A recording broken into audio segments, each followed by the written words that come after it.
हमारे गांव में एक बहुत ही ख़राब रस्म था और उस रस्म की वजह से मुझे शादी के नाम से डर होने लगी थी।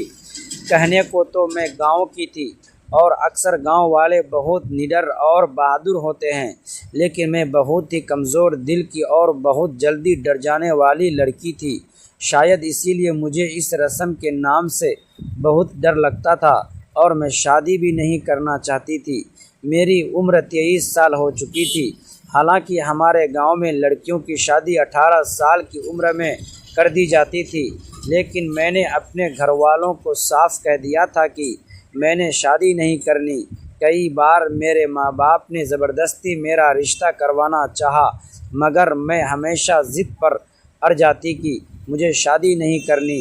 मेरे घर वाले जानना चाहते थे कि आखिर मैं शादी क्यों नहीं करना चाहती, लेकिन फिर मुझे ये बताते हुए भी शर्म आती थी कि मैं घोड़े को लेकर डर जाती हूँ। आखिर गांव वाले घोड़े के साथ इस रस्म को क्यों करवाते हैं? मैं पूरे गांव के सामने अपना तमाशा नहीं बनवाना चाहती थी। दरअसल ये रस्म हमारे गांव के मुखिया के तरफ से की जाती थी और हमारे गांव का मुखिया इतना सख्त था कि इस रस्म के बगैर शादी की कोई गुंजाइश ही नहीं थी।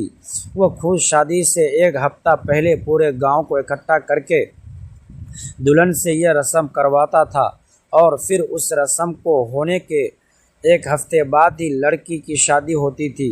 आज तक हमारे गांव में ऐसा नहीं हुआ था कि किसी भी लड़की की इस रस्म को किए बिना शादी हो गई हो। मुझे आज भी अच्छे से याद है, उस समय मैं छोटी थी जब हमारे गांव की एक लड़की निर्मला की शादी हुई थी। मैं जिद करके अपने पापा के साथ इस रस्म को देखने के लिए भरे मैदान में चली गई थी। निर्मला दुल्हन बनी हुई अपने पापा के साथ गांव के मैदान तक आई थी। यह रस्म देखने के लिए सिर्फ गांव के मर्द ही जमा होते थे, लेकिन मेरे रोने की वजह से पापा मुझे अपने साथ ले गए।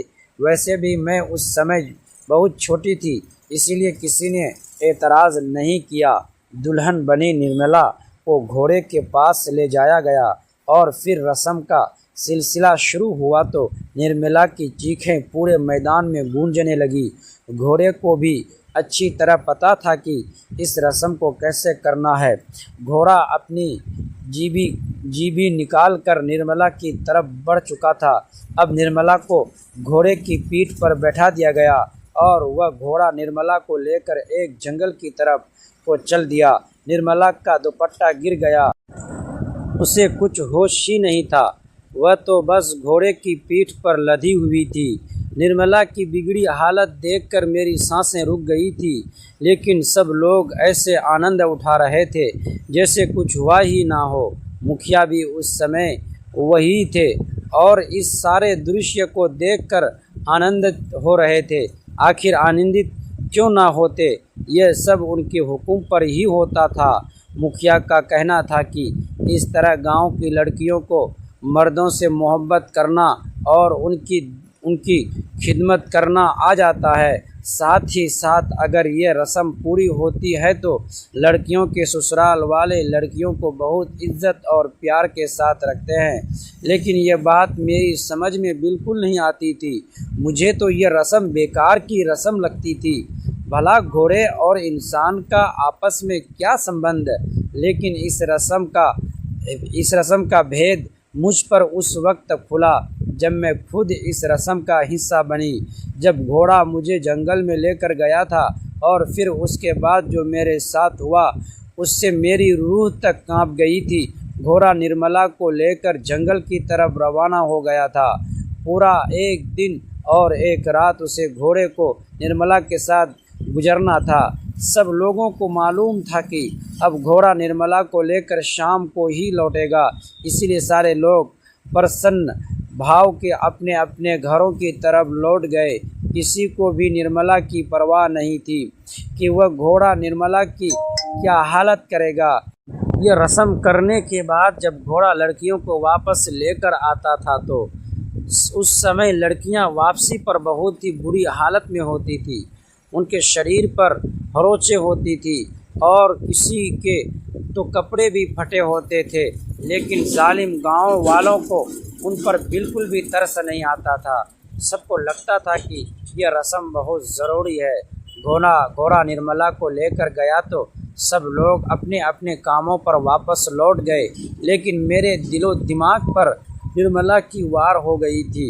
मुझे समझ नहीं आ रहा था और उसकी चीखें सवार आया था। निर्मला किस तरह सारा दिन उस घोड़े की मानी बर्दाश्त करेगी।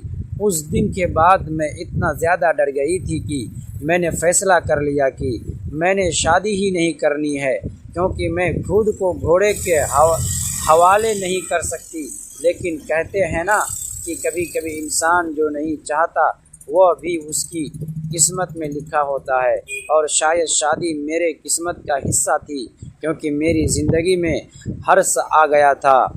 मेरे पापा पिछले कुछ समय से बीमार चल रहे थे। मेरे 2 भाई थे और दोनों ही शहर में काम करते थे, इसीलिए हमारे गांव की ज़मीनों पर पापा ही काम करते थे। पापा की बढ़ती बीमारी को देखते हुए मैंने फ़ैसला किया कि मैं पापा की जगह खुद अपनी ज़मीनों पर काम करूंगी। मेरे पापा ने मुझे बहुत समझाया कि बेटा, ये तेरे बस की बात नहीं, लेकिन मैं शुरू से ही बहुत ज़िद्दी थी और इसीलिए मेरे पापा अभी तक मेरी शादी नहीं करवा पाए थे। मैंने अपने पापा की एक ना सुनी। मैंने पापा को बिस्तर पर लेटा दिया, उन्हें आराम करने को बोला और खुद खेतों की तरफ चल पड़ी। मैं लंबी चौड़ी खूबसूरत लड़की थी, बचपन से ही खेतों में खेलती आई थी, इसीलिए मेरे लिए ये काम कुछ ज़्यादा मुश्किल नहीं था। लेकिन मेरा यही फ़ैसला मेरी शादी वाली ज़िद को तोड़ गया। जैसे गांव की लड़कियां रहती है, मेरा नाम काजल है। जब मेरी उम्र 20 साल हुई तो घर वालों ने मेरी शादी की बातें शुरू कर दी। जहां माँ मेरी विदाई के सपने देखने लगी थी, वही मैं हर दिन यही दुआ करती थी कि किसी तरह ये बात टल जाए। मेरी सहेलियां मेरी बात सुनकर हंस देती, लेकिन उन्हें नहीं पता था कि मेरे डर की वजह क्या थी। हमारे गांव में वर्षों से चली आ रही एक ऐसी रस्म थी जिसे लोग परंपरा कहकर निभाते थे, लेकिन मेरे लिए वह किसी डरावने सपने से कम नहीं थी। मैंने बचपन में कई दुल्हनों को इस रस्म के समय रोते हुए देखा था। किसी ने कभी खुलकर उसका विरोध नहीं किया, क्योंकि गांव के बड़े बुजुर्ग कहते थे कि जो इस रस्म को नहीं मानता उसके घर सुख शांति नहीं रहती। लोग डर और अंधविश्वास के कारण चुप रहते थे। एक दिन मेरी सबसे प्रिय सहेली की शादी हुई। उसकी विदाई के अगले दिन जब वह मायके लौटी तो उसके चेहरे की मुस्कान कहीं खो चुकी थी। उसने कुछ भी साफ साफ नहीं बताया, लेकिन उसकी आंखों में जो डर था उसने मेरे मन में उस रस्म का भय और भी गहरा कर दिया। उसी दिन मैंने मन ही मन फैसला कर लिया कि चाहे कुछ भी हो जाए, मैं तब तक शादी नहीं करूँगी जब तक उस रस्म की सच्चाई सामने नहीं आ जाती। लेकिन किस्मत शायद मेरे फैसले से सहमत नहीं थी। कुछ ही महीनों बाद एक ऐसा रिश्ता हमारे घर आया जिसे पूरा गांव सम्मान की नज़र से देखता था। घर वालों ने बिना मेरी राय पूछे लगभग हाँ कर दी।